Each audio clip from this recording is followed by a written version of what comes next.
introducing to you the cast of Helluva Boss!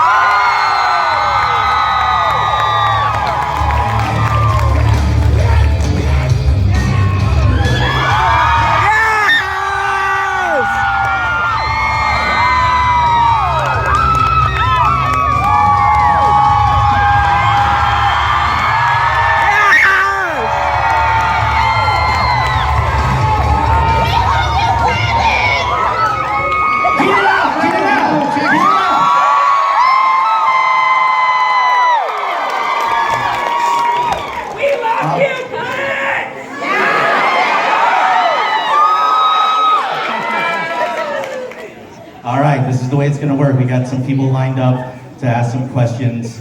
I get the first question and the last question. That way we can keep timing going. The very first question for everybody up here is, who are you guys?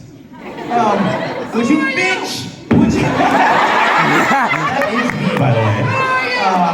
If you wouldn't mind introducing yourselves to everybody, and then also who you play, and if you have any hobbies or passions that you want the crowd to know about, it's now is a really obviously good time to let them know. I am Richard Horvitz. I play Moxie.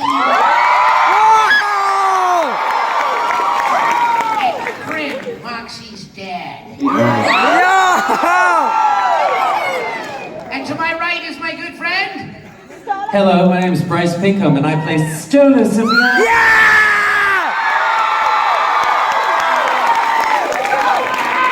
And I have no passions that I want the audience to know about.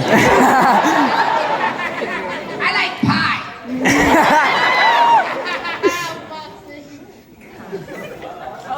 Hi, I'm Christina V, and I voice Verosika Mayday. I love to passionately sing show tunes to my cats.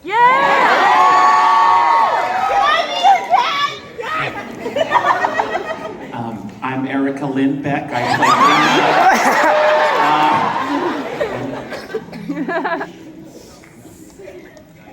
masturbating furiously. That's what I do. Hey, you can't stop me.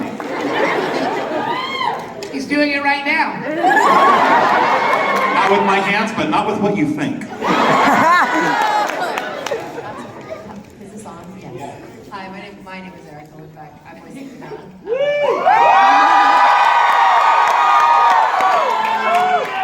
Thank you so much. Go fuck yourself. I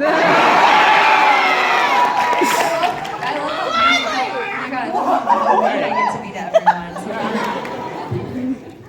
Hi, I'm Edward Boskin. I'm the voice of Stryker in season 2 of Helluva Boss. We love you, Stryker! And I guess hobby, I'm a big Dungeons & Dragons player. We love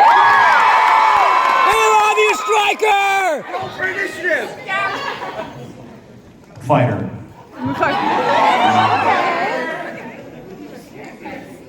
That was a question. Now you can't ask it. Thanks for coming, everybody. We'll see you at the tables.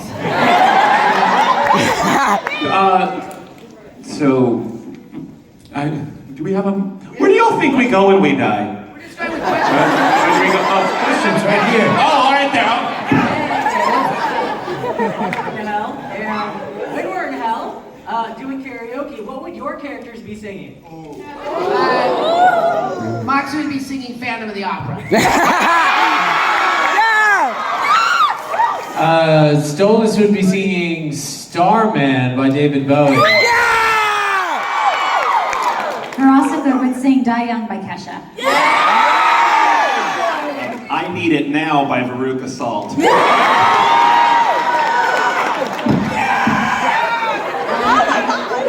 Oh, Luna would be singing Blood by In This Moment. Ain't No Grave Can Hold My Body Down by Johnny Cash.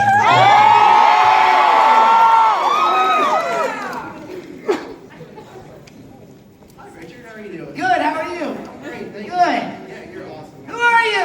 Who are you? Who are you? So, my question is actually... What?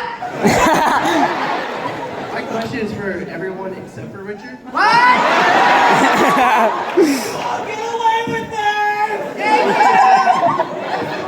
So, what's it like working with the godlike talent that is Richard Horvitz? Well, I love him. I don't use the word genius lightly. Genius. I'll take this one. We love working with Richard. You know, the secret of Helluva Boss is that all of our performances go through Richard. We don't always get to record opposite each other, but we're always recording with Richard. He's our voice director, and he's giving us tips in the moment, but he's also giving us a performance to work off of. So every performance you hear has gone through this man. So he's the secret glue of the show. And I Richard raised me when I was a little baby voice actor. I was a little hatchling, and I learned so much from Richard. And he also made my demo reel, which we got to update. We have to update, yes. We have to update Yeah, that. it's like I have a farm league and I raise them. Yeah. And I send them out. He sent me out into the wild, and I came back a decade Direct later. them, and then I take 10% of everything they make. Yes. They were like, goo goo gaga, and you were like, let's do it again. Louder! Have more fun with it. Richard likes to hit me. I'm covered in so many bruises. I was Caucasian when I met him.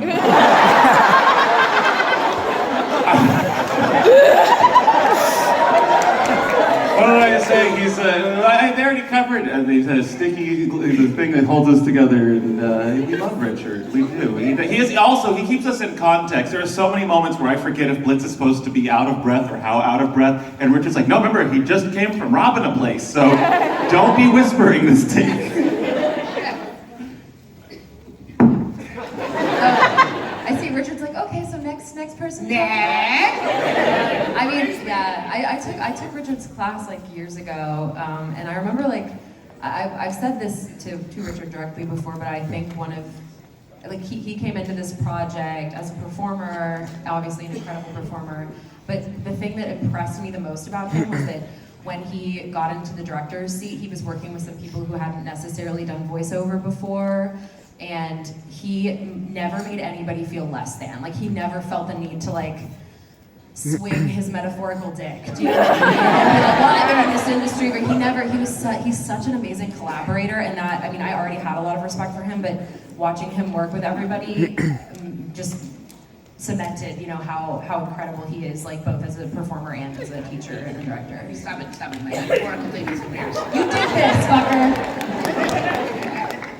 There's not much more I can say that hasn't already been said. The best way I can describe Richard is he's chicken noodle soup for the voiceover soul.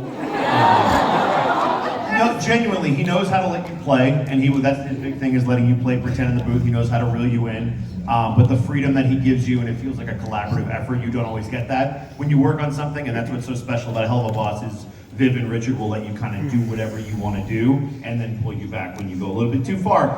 Funny story, Brett, I was also Caucasian when I met him. I don't know if we should have high-fived, but I did. That was really sweet. Okay, now do me. Thank you. Yeah. Thank you, my friend. Hi, it was so awesome getting to meet both Richard and Erica yesterday. You guys everybody is amazing, but getting to meet you guys face to face was just a privilege and an honor. My question for everyone is, what is y'all's favorite song, like, in Helluva Boss? Whether you sang it or not, my personal favorite is Cotton Candy. Beginning of episode 3, as they're Tokyo drifting into IP.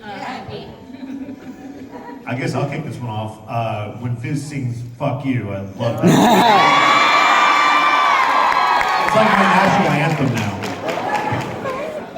It changes honestly, but right now it's is it called Vacation to Bonetown? Is that what it is? Oh, Jesus. That's the one I've been bopping to. Recently. Oh, gosh. Mastermind, 100%. I listened to that and so many times, and then I texted. I was like, I'm blown away.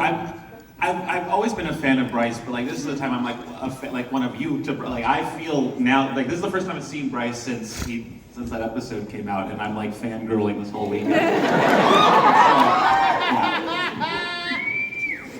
I love, I'm a clown, bitch.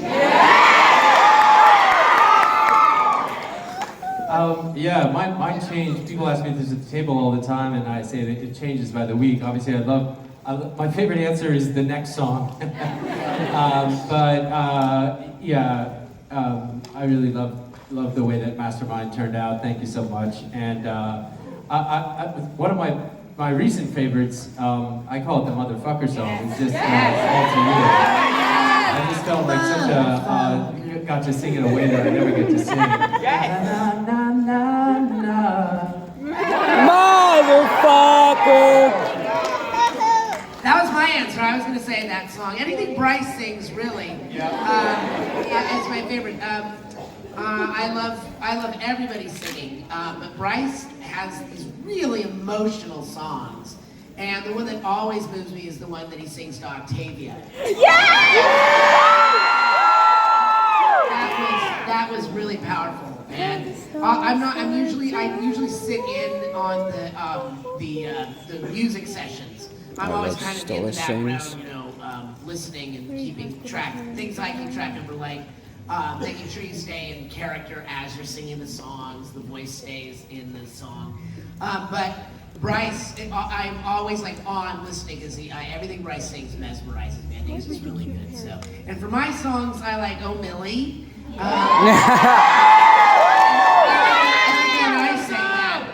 We sang that.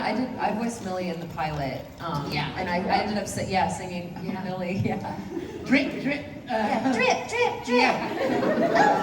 I like House of Osmodeus, but the funny thing is whenever they play it, they cut out the Moxie part. They always cut out the Moxie part, which is like my favorite thing. I work so hard. Osmodeus. Yes. Yeah, yes. We all love I Osmodeus. love you more than the brimstone loves the fire, more than the ashes loves her bug, more than a maggot loves gangrene and stuff. You make my spirit sing. Yeah, you make me glad I live in hell. Love is a story, etc. Try to have Lizzo do a sequel. You're singing love songs in my lustful lounge. I am the sentimental stuff. I definitely love the sentimental stuff. We love you too. Thank you. You're welcome. Go ahead. My name is Shane. What is your favorite part about working with the cast members that you recorded with? What is your favorite part about working with the cast members you recorded with?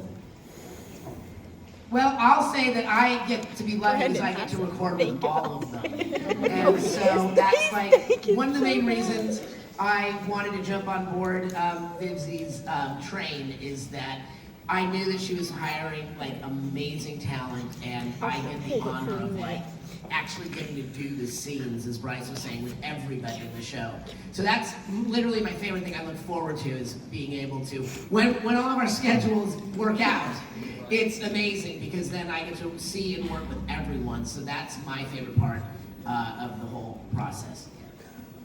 Yeah, I think it's just meeting other adults who like to play pretend for a living, and I think the secret of, well, at least my secret is, I feel like I pulled one over on the world, that I get to do this for a living, and I get to support a family doing it, and meeting other like-minded artists and professionals. It's just the best when you find your people. So that's true for everyone behind this table, just being in a little family, a little show family. It goes beyond the show. It's like being around souls that you're just magnetically drawn to because you're similar in a way, and learning from each other. So that's a long answer. Thank you. Next question. Are there other answers, people? Yeah. I hate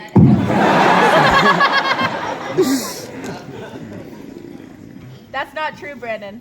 No, it is. And you don't. No, I don't believe it. So, who will you shave if Stoll is Luna was going to die, but you can only save one. Who would I shake? Oh! Litsy's choice. TikTok.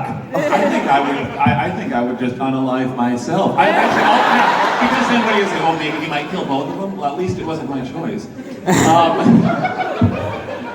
I don't know. I would probably tie them together and try and save them both. Yeah. Well, then I would unalive myself. I don't know. I can't answer. What's that? Yeah. You know what I'll do? I'll blindfold myself and I'll make them switch places 5 times. Gamble! Are they on a train track? Where are they? They're over a vat of what? Lava. Anyways, someone will die. It's just a matter of who and how many. You know. That's a really hard question. Like, damn. Dams are for beavers. You did your best, Brandon. Wow, you look so comfy. Good for you. I'm very comfy. Is that a side duck? It's a side of one. Let's go. I always thought it was pussy duck. Oh my god! I've only seen it in writing. I see the resemblance. Anyway, so all of you bring inspiration to the cosplay world, the voice acting world, acting, everything in general. But I want to know personally, and it's a bit of a basic question, what truly inspires you as an actor, a voice actor, or whenever you cosplay and dress up and do your thing? What inspires those things? And I have a rule about everything I do. I have to be able to have fun, and I can't resent the money. Those two things I live by when it comes to the work I do. It's like I have to be able to have fun. So you may have no money, but I think your project's fun, or I think the experience is fun, I'll do it. Yeah. Likewise, you may have all the money in the world, thinking I don't like the storyline, or I don't like something so that's not inspiring to me. It'd be easy to say, oh, I'm inspired by the money, but that's not what gets me involved in something. So for me, I have to be able to have fun and not resent the money.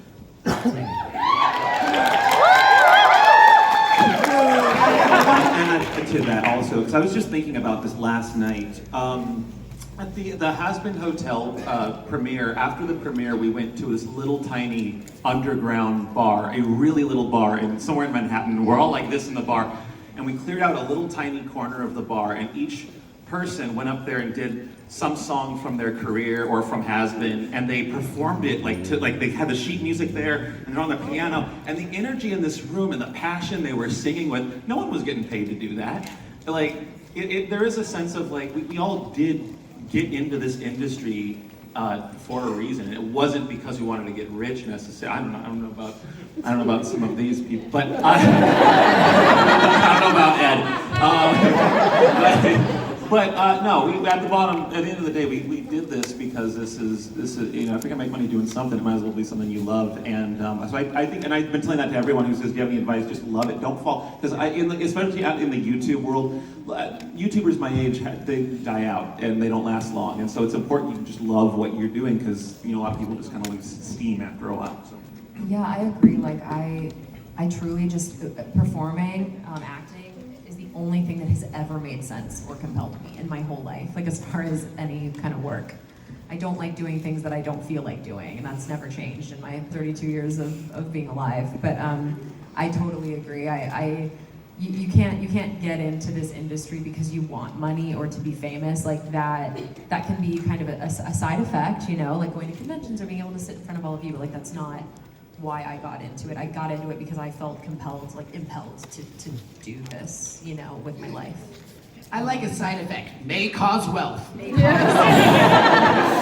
But probably not. Yes, may cause wealth. Yeah, like Richard, I think during the pandemic, I think a lot of performers were forced to face some difficult realities of our profession. I'm mostly a stage performer, so all the work was gone for 2 years, and it forced me to think about, why am I doing this? Why am I doing this to myself? And if I get to do it again, why do I want to keep doing this? And the answer I came up with, or how do I want to keep doing this? And the answer I came up with at that time was, it sounds so corny, but mine was laughter. I want to create more laughter, and I want to create it for myself and others, and I want to be in rooms that make me laugh, and and don't take themselves too seriously. And so projects that do those, that's just putting me in a happy place in my experience of existence. So if you follow that,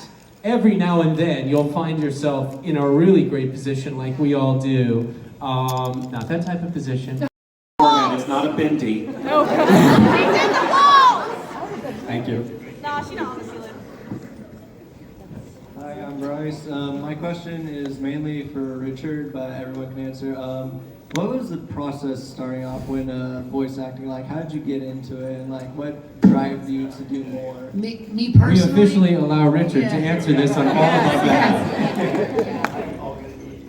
You know, I'd love to say there was like some, mythical story about how I was discovered, other than I had a funny voice. But that's kind of how it went. I was an on-camera actor since I was the age of 10. And then I got into musical theater. I was in my first equity production at 13. And that's really what I wanted to do. I was in Oliver at a place called the Aquarius Theater in Hollywood. It's a famous theater back in the day. And I thought this is what I wanted to do. I wanted to do musical theater, but I had started in TV and film. And my agents were like, no, you're in LA and we're not sending you to New York for 8 months to a year where we can't make as much as we could off of you and blah, blah, blah. So I thought, well, when I get older, I'll go to New York. And then I was working in a lot of teen films in the 80s, and then in 89 there was a Writers Guild strike, and I was broke. I had bills to pay, didn't know what to do. And everything I kept coming close to was like, he doesn't sound like he looks. He doesn't sound like he looks. And he looks like, Tom Cruise.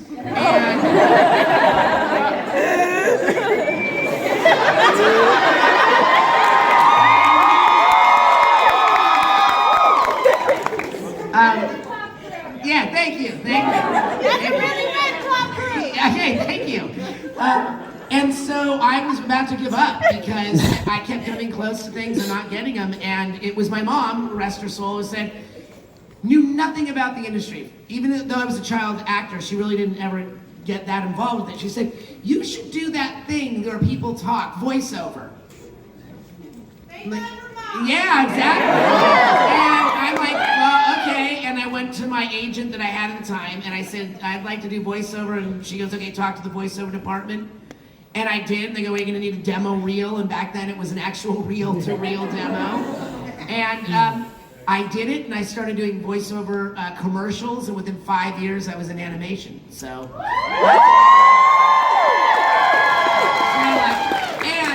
The thing is I have a thing that I teach, it's called determinations.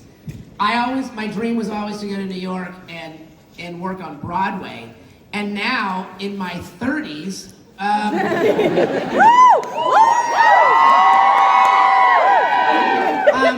I have the honor of working with the biggest Broadway names in New York. So that I kind of got my determination. I imagined it, and it came to pass.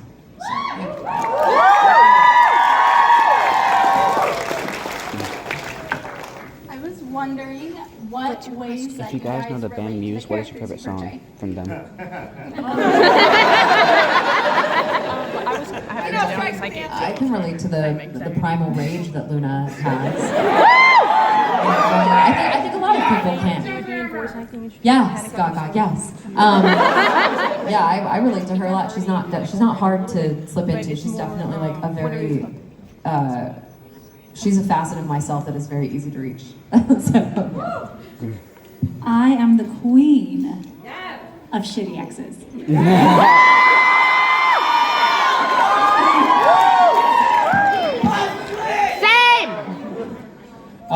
Well, I'm a dad, first and foremost. I relate to that. And, as we all are, I'm a person constantly in search of who I am and who I want to be and still figuring myself out. So I relate to that tremendously. And, as we all do, I have sadness and darkness in me. So I understand and appreciate that in Stolas. And I desperately want to be loved as well, as all of us do. So. We love you, Stolas!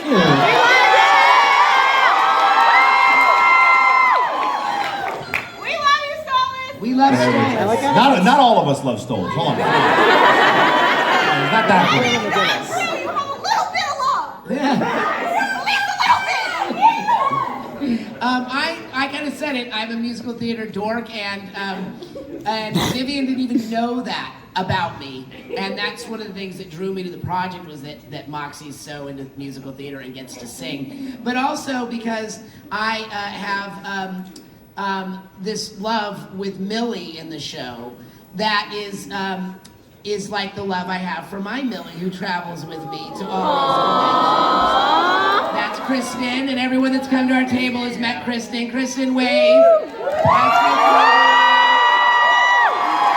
is she backstage? Are you backstage? Kristen, wave. She was waving. She was waving from backstage. So I get to travel and all over the world with my Millie. So.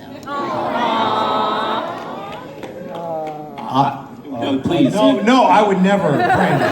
Oh no, not the star. I'm gonna kill him.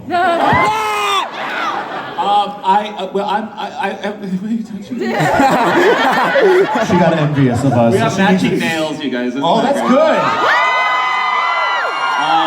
I'm like Blitz in pretty much every way except being murderous and loving horses. I run a small business with about 2 or 3 employees, and every week we go to a new place and shoot something. And, like a video, right? Really, a video. Like a video, right? And we go through a lot of portholes. And I say, you kill it every week. We kill it. Thank you. Oh, that is a raving review. No, I do feel like Blitz because it's fun being your own boss, and I wouldn't have it any other way. And LA feels, I can't help but feel like LA is like her source material for like hell. Because it makes it so much similar. So anyways, yeah. Small businesses in hell are fun to run. Thank you. With Stryker, it's twofold. Number one, it's really easy to hate the rich. Like, that's super easy. Yeah, there's not a lot of acting there. Number two, I kind of know what it's like to be the outcast a little bit, where you're not like part of the cool kids club, so you're always on the outside looking in and trying to like make a name for yourself. So I think I bring a lot of that. It's like being the underdog and having to prove yourself, because you weren't supposed to be anything and you have to make something of your life. Okay, this question's for the whole cast. Do you guys know the band Muse? Yeah. What is your favorite song by them? Oh gosh. Mine is Time Is Running Out. I love Time Is Running Out. That's not the one that goes do do do do do do do. Are you drunk? So that's Jeopardy. That's Jeopardy. Copacabana. Is it Muse do Copacabana? I don't know. I fucking hate Muse then. I don't know. No, I'm just kidding. I don't know what song I'm thinking Oh, of. Starlight. That's Yes. my favorite Muse song. Are you talking about Supermassive Black Hole, like the Twilight one? Yes, I heard Hole. I like Supermassive Black Hole is probably the one I'm thinking of. I like Muse's version of Santa Claus is Coming to Town. That's good. My favorite one. My favorite Muse song is your favorite Muse song.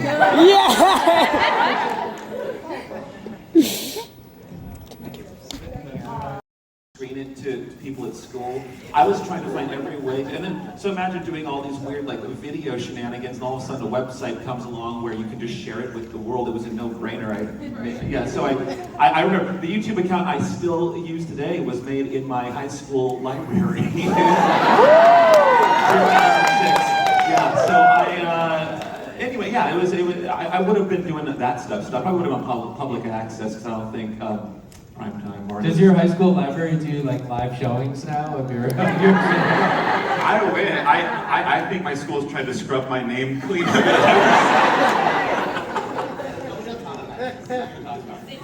don't talk about Bruno. I just wanted to ask, thanks to you guys again, what is your guys' favorite character outside the ones you played in either the Helluva Boss or Has Been Hotel? I like Fizz. I like Fizzaroli. Oh, lights on. I like Serpentious.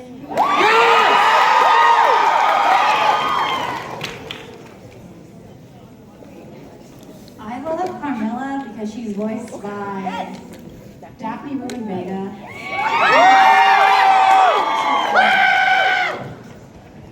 I should have been Satan. Patrick Page is the GOAT! I really love Patrick This was like, when I watched Hats, I was like, he stood out to me so much. I didn't know that it was Alex, and I just was like, oh, of course it's fucking Alex. Are they like about to arrest us? Like, what's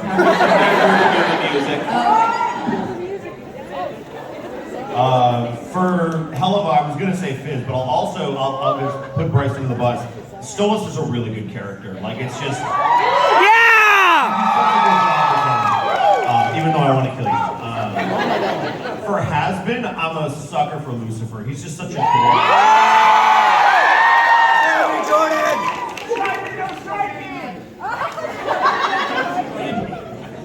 Striker, I barely know her. Hi, I'm Nadir. So I wanted to know if you guys had like picked up and picked up. I wanted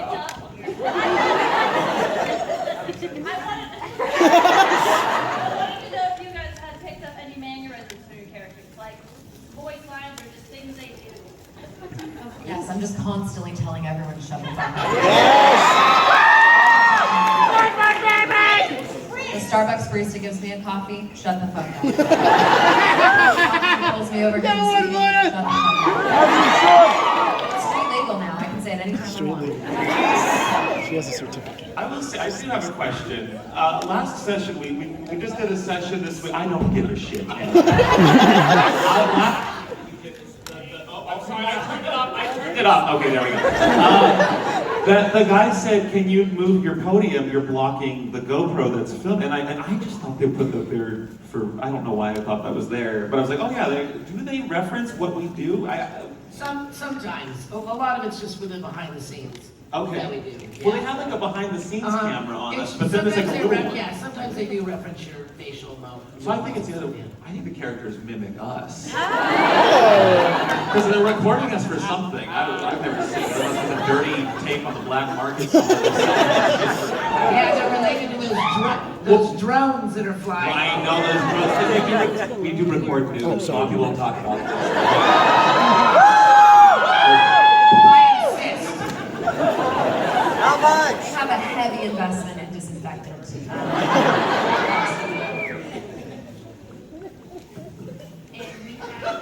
Sorry, everybody, we have time for one more.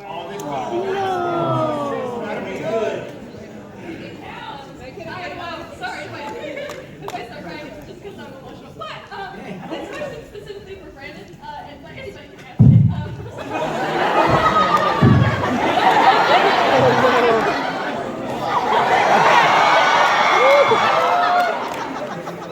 Sorry, I'm taking your screen time.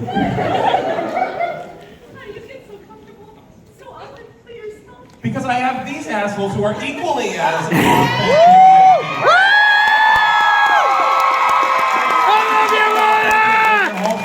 when you have other assholes with you, it's easier to be one yourself. No, no. This is the safest place I've ever been in my life. Can you imagine? All of you could go home and say, I was at this show. I was there. Oh my God! If they missed Trump and hit me in the same year, oh my God. Anyway,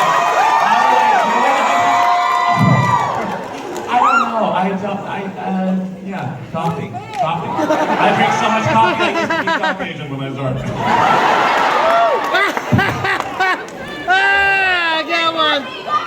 Go on, Okay, sir. this is the real last question. They're gonna be downstairs. If you want to swing by make sure you go say hi, get their autograph, selfies, all that fun stuff. But the last question of this panel is going to be, what has happened this weekend that has genuinely made you smile? This panel.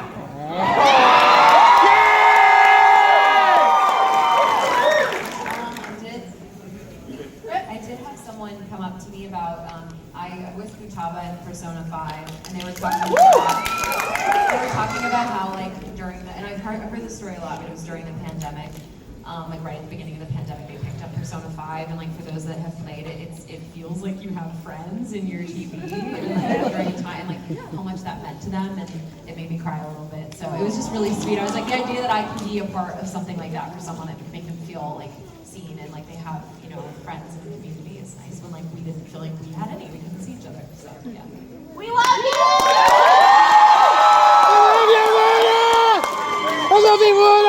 Yeah, the answer for me is always hearing from people what our show has meant to them. I think I'll take a guess and speak for everyone when I say I think one of the greatest things you could do with your life is generate meaning in the lives of others, and to hear the feedback from you all about what our show has generated in your life, specific to your life. People who've experienced loss, who've experienced a search for authenticity, for a home, for a place where you belong. And that our show has in some way given you a piece of that. That's really meaningful to us, and it means so much to hear it in person from you. So thank you for that, and come give us more at our tables the rest of the day. I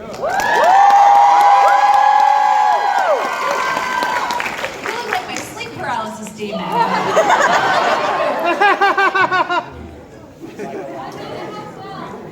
The fans, you guys are the show exists within the fan. People think that we are the show. You are the show. We are just now the people tasked with keeping it running. Seriously, you guys, y'all make the shows, and we come to these. These are some of the best memories of my life.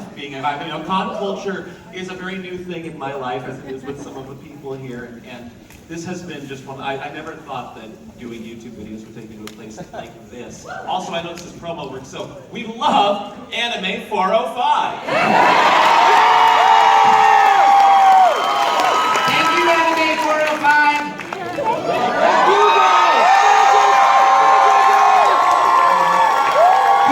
Keep it going, big 405.